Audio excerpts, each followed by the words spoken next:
ഗസയിലെ സമാധാന പദ്ധതി നടപ്പാക്കുന്നതിൻ്റെ ഭാഗമായി ഒരു 200 അംഗ അമേരിക്കൻ സൈന്യം ഇസ്രയേലിൽ എത്തും എന്നാണ് അറിയുന്നത്. സമാധാന പദ്ധതി അംഗീകരിച്ച് ഇസ്രയേൽ മന്ത്രിസഭാ യോഗം അവിടെ ഇന്ന് വെടിവെച്ച ഇസ്രയേൽ ഈ ഗസയിൽ കേട്ടില്ല എന്നാണ് ഏറ്റവും ആശ്വാസകരമായ വാർത്ത. ഈ ആശ്വാസകരമായ വാർത്തയുടെ ദാതാവായിട്ട് പി ജെയിംസ് വരികയാണ്. James, good morning. Good morning. ജെയിംസിന്റെ മുഖത്ത് നിന്ന് ഒരു ആഹ്ലാദം പരക്കുന്നത് ഞാൻ കാണുന്നു. തീർച്ചയായിട്ടും ആഹ്ലാദത്തിന്റെ പുതപ്പ്. 2 വർഷത്തിന് ശേഷം ഇത് ആദ്യമായിട്ടാണ് ഈ വെടിയൊച്ച മുഴങ്ങാത്ത ഒരു ദിവസം ഗസയിൽ ഉണ്ടാവുന്നത്.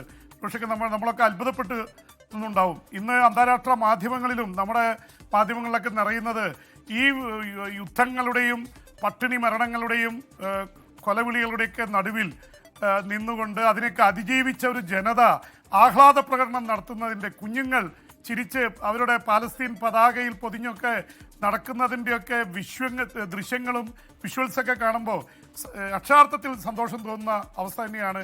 ഇസ്രായേലിനും വലിയ ആഘോഷമാണ്. കാരണം ഇസ്രായേലി ബന്ദികളെ ബാക്കി 48 പേരെ കൂടി വിട്ടയക്കുന്നുണ്ട്. അതിൽ 20 പേര് ജീവിച്ചിരിപ്പുണ്ട്. 28 പേരുടെ ഭൗതിക ശരീരങ്ങളാണ് വിട്ടുകൊടുക്കുന്നത്. പക്ഷെ ഒരിക്കലും തിരിച്ചു കിട്ടില്ല എന്ന് കരുതിയിരുന്ന 20 പേരുടെ പേരുകളൊക്കെ ഇസ്രായേലിൽ എത്തിയിട്ടുണ്ട്. അവിടെ കുടുംബങ്ങളിലൊക്കെ വലിയ ആഘോഷമാണ്. മരിച്ചുപോയി, ഇനി രക്ഷയില്ല എന്ന് കരുതിയിരിക്കുമ്പോഴാണ് ഒരു ഉയർത്തെഴുന്നേൽപ്പ് പോലെ അവരൊക്കെ തിരിച്ചെത്തുന്നത്.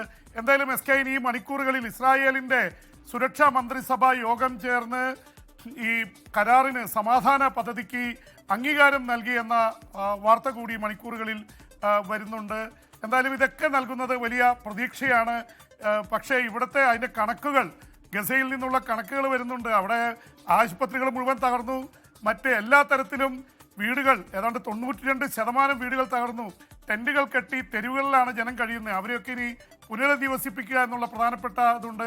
അതിനിടയിലാണ് അമേരിക്കയുടെ 200 അംഗ ട്രൂപ്പ്, അവരുടെ സൈന്യം എത്തുന്നത്. കാരണം ഇസ്രായേലിലൂടെ 5 പാതകളിലൂടെയാണ് ഈ ഭക്ഷണം എത്തേണ്ടത്. മുഴുവൻ പട്ടിണിയാണ്. അപ്പോൾ നിരവധി ട്രക്കുകൾ കടന്നു വരണം. 5 പാതകൾ തുറക്കുകയാണ്. അപ്പോൾ ഈ ഭക്ഷണം കൊണ്ടുവരുമ്പോൾ തടഞ്ഞു വയ്ക്കാൻ സാധ്യതയുണ്ട്, കൊള്ളയടിക്കാൻ സാധ്യതയുണ്ട്. അപ്പോൾ ഒരു നിരീക്ഷകർ പോലെ അമേരിക്കയുടെ സൈന്യത്തിൻ്റെ യൂണിറ്റുകൾ ഈ ദിവസങ്ങളിൽ അവിടെ എത്തുകയാണ്. അതുമാത്രമല്ല, ബന്ദികളെ കൈമാറുമ്പോഴുണ്ടാവുന്ന പ്രശ്നമുണ്ടാവാം. 48 ബന്ദികളെ കൈമാറുന്നു. തിരിച്ച് പാലസ്തീൻ്റെ 250 ജീവപര്യന്തം ശിക്ഷ അനുഭവിക്കുന്ന പാലസ്തീൻ തടവുകാരെ വിട്ടയക്കുന്നു. അതുകൂടാതെ ഈ യുദ്ധകാലത്ത് അറസ്റ്റ് ചെയ്ത് കൊണ്ടുപോയ സാധാരണക്കാരായിട്ടുള്ള 1700 പലസ്തീനികളെ വിട്ടയക്കുന്നു എന്ന സന്തോഷ വാർത്ത കൂടി വരുന്നുണ്ട്. അപ്പോൾ ഇത് ഒരു പൊതുചിത്രമാണെങ്കിൽ ലോകമെമ്പാടും നിന്നും വലിയ ആഹ്ലാദ പ്രകടനങ്ങൾ തന്നെയാണ് വരുന്നത്. ഫ്രാൻസിസ് മാർപ്പാപ്പയുടെ പിൻഗാമിയായി വന്ന ലിയോ 14 മാർപ്പാപ്പ അടക്കം ഇതിനുവേണ്ടി എത്തിച്ചിരുന്ന ലോകത്തെ നേതാക്കളൊക്കെ വലിയ അത് പ്രകടിപ്പിച്ചിട്ടുണ്ട്.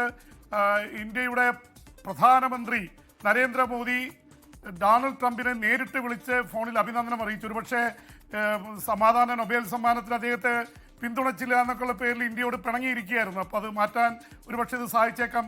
ഒരുപക്ഷെ അത്ഭുതപ്പെടുത്തുന്ന റഷ്യയുടെ പ്രസിഡന്റ് വ്ളാഡിമിർ പുടിൻ ട്രംപിനെ ഇക്കാര്യത്തിൽ അദ്ദേഹത്തിൻ്റെ പദ്ധതിയെ അംഗീകരിച്ച് രംഗത്ത് വന്നിരിക്കുന്നു. ട്രംപിന് എന്തൊക്കെ ഉണ്ടായാലും ഒരു നേട്ടമാണ് എന്ന് പറയാതിരിക്കാൻ വയ്യ കാരണം ട്രംപിൻ്റെ പിടിവാശിയും പ്രശ്നങ്ങളൊക്കെ ഇന്നും പ്രശ്നമായിരുന്നെങ്കിലും ഈ പിടിവാശി ഇസ്രായേലിൻ്റെ കാര്യത്തിലും ഹമാസിൻ്റെ കാര്യത്തിലും വിജയിച്ച അറബ് രാജ്യങ്ങൾ മുഴുവൻ കൈവിട്ടു പോയതാണ്.